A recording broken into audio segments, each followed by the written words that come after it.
Ba yung advance move dito mga boss? Ito talaga, 416.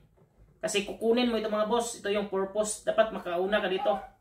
Kasi ito mga boss, pag tinira mo ang 11-7, malate ka na ng timing. So dapat ito talaga.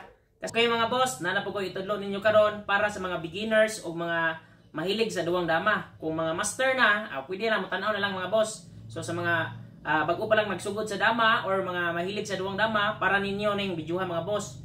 Kung utira siya og 115 or 116 mga boss, pwede po ninyo i-apply o magdula mo sa online mga boss. Labi na sa Dama Legend, 3 minutes, pwede nyo i-apply.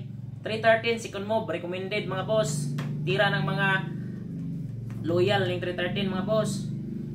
Siyempre, mag-real mga boss, ganyan. So, ang gagawin mo ngayon, di ba yung tira ko sa online dito? So, ito talaga yung proper mga boss, yung 116. So, dito mga boss, dalawa yung option, 314 at saka 51. So, sa online, at kahit ibang player mga boss, marami talagang tumitira ng 51. Sasayangin lang natin sa 7. Yung mga magagaling na sa larong dama mga boss, 9-5 yung itinitira nila. Pero meron ding ibang damador na mag 116, kain, tapos kain mga boss. So, ang gagawin mo naman ngayon, dito ka sa 215. Kahit sa online mga boss, ginagamit ko ito. Ang dami kong natatalong mga dama players gamit ang tiradang ito. Effective talaga ito mga boss. Pagkain siya dito mga boss, o ganyan o. Kaya dalawa, tapos dito. Siyempre, magpapakain sila dito mga boss kasi papasukin mo dito. Pagpapakain niya dyan mga boss, dito ka lang sa 9-5. Yan yung tamang tira mga boss. Pag tira ng 9-5 mga boss, dito ka lang, follow up sa 5-1. Dito mga boss, ang tamang tira dito sa pula mga boss is 5-1. Ito talaga yung tamang tira. Tapos, kapag tumira dito sa 5-4 mga boss, yan, delikadong talaga yan mga boss. Magandang tira ng pula dito mga boss is 10-6. So, ang gagawin mo naman ngayon is sasayangin mo dito. For example, ang mga boss, dito titira yung pula, nagpapakasakali siya na pagkain mo ng dos, dadama din siya.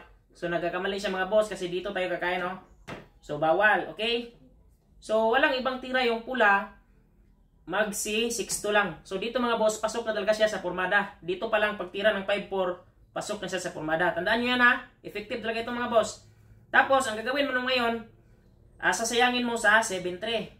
So, kapag nagpakain siya dito mga boss, so malulugi siya ng isa, di ba? Patay to, walang depensa. Balik natin mga boss ha. So, sa pagsayang natin mga boss, wala siyang ibang tira. Bawal naman itong 12-7, so 11-7 lang talaga. Kain, kain, kain, kain. So, dito mga boss, pinaka-importante sa lahat, yung advance move. So, ano ba yung advance move dito mga boss? Kapag nagkamali ka talaga ito, for example, titira ka ba dito, baka maunahan ka pa. So, ano ba yung advance move dito mga boss? Ito talaga, 416.